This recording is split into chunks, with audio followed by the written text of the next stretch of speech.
Hello everybody, and welcome back to another video.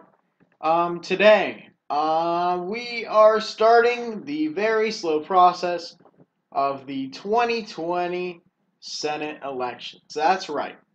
Um, Today, or a few days ago, I actually haven't been on 270 Win in a little bit.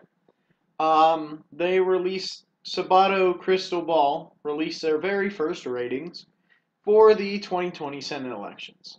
And in inspiration of that, I am taking a look at the 2020 Senate elections. Now, as you can see, there are a lot more Republican seats that are being defended. Most of them are in deep red states.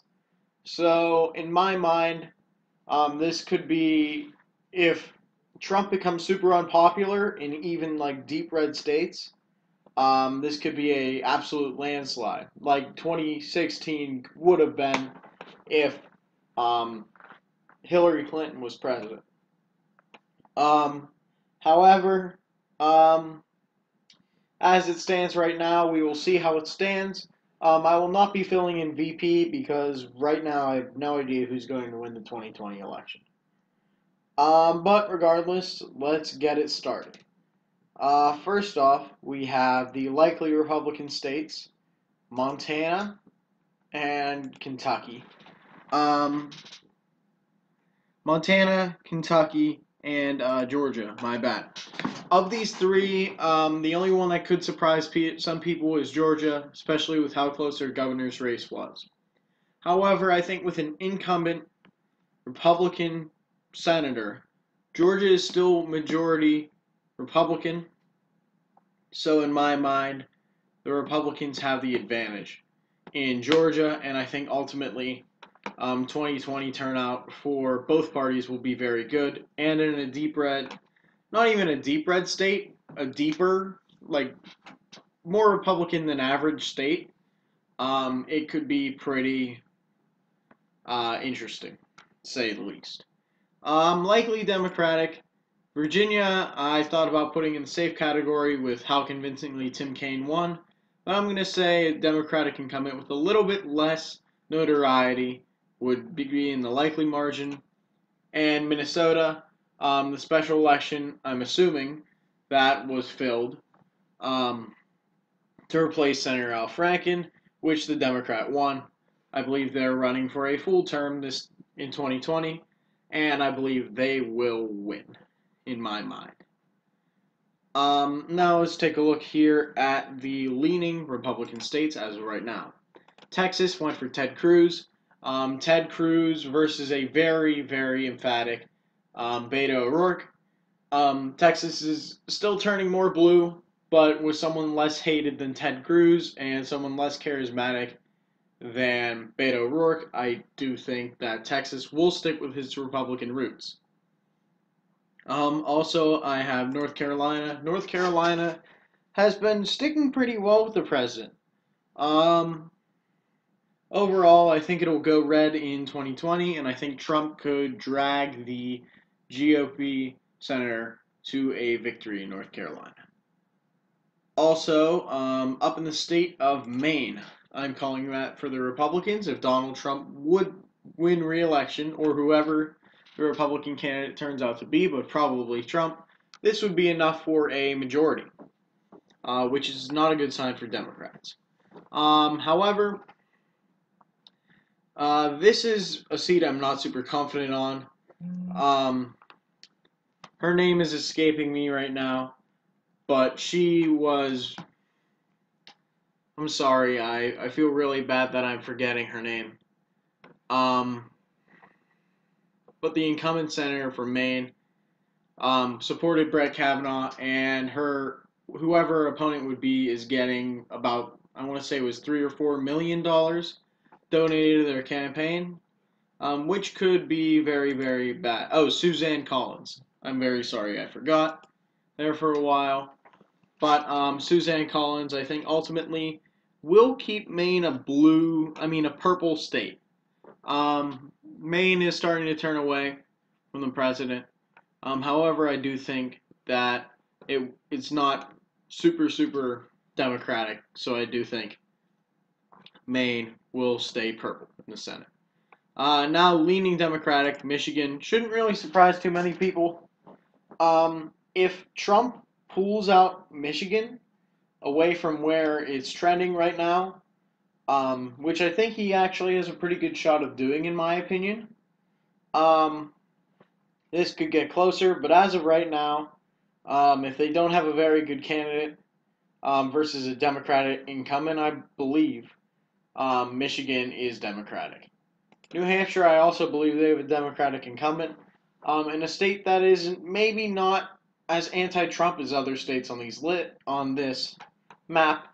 However, I do think, in my mind, that New Hampshire will stay full blue in the Senate.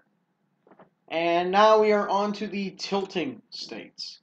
I'm not saying I'm using these four are the closest four as of right now, in my opinion. We have, I want to say it is 3 Republican incumbents and 1 Democratic incumbent. Let's start with Arizona. Arizona, there was a special election. This would not be a Republican incumbent, I believe. I want to say this is the election that just happened to fill No, I'm sorry. I believe this will be the election to fill John McCain's seat in a place where Republican support is really starting to erode in the Southwest, as well as the Rust Belt, but I think even more so in the Southwest. Nevada, which in 2016 actually was thought to be Trump, the Republicans lost by around 5%. So they're turning away. The 2018 Senate race in Arizona finished Democratic, even though there was a Green Party candidate that was pulling votes away. So ultimately, I think Arizona will stick with the Democrats. Now, Colorado, I do believe they have a Republican incumbent. However, I do believe that Republican incumbent would be defeated because of increasing polarization. Certainly does not help their chances. And also just the fact of Colorado is turning less of a toss-up and more of a Democratic-leaning state. So ultimately, I think they could turn full blue. And Iowa. In many of predictions recently, I have had the Democrat winning Iowa. This is because Trump is being disapproved in Iowa. He is being approved in Ohio. Iowa and Ohio have a very good chance of splitting, which is not the norm, I will add. However, I do think that as of right now, the Democrats would have the advantage whenever Trump is maybe not as popular as he was in 2016, especially in Iowa. And the state of Alabama, the Democrat who won, I believe Doug Jones. Doug Jones defeated Roy Moore, if I'm not misremembering. He won because it was proven that Roy Moore sexually assaulted like a 14-year-old or something. And ultimately, I think if Republicans can put up a decent candidate, I think with increasing polarization, Trump's immense support in the state of Alabama, I do very much believe that Alabama would go back to being a full red Senate. Now let's take a look at what would happen. So Arizona, full blue, this fully representing the eroding popularity of the Republicans in the Southwest. The Deep South is back to full red.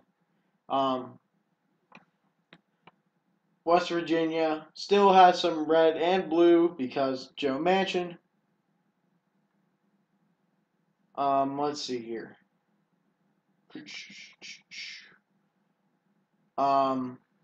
Yeah, that's pretty much it. Iowa, I believe, would become Democratic instead of both Republicans. So thanks for watching this video. Tell me what you think down in the comments below. Don't forget to like, share, and subscribe. Also join us on the subreddit at RJPC Reddit. I'm going to try to do these monthly, maybe a little bit longer than monthly because of how long we have. But thanks for watching, and I will see you all later.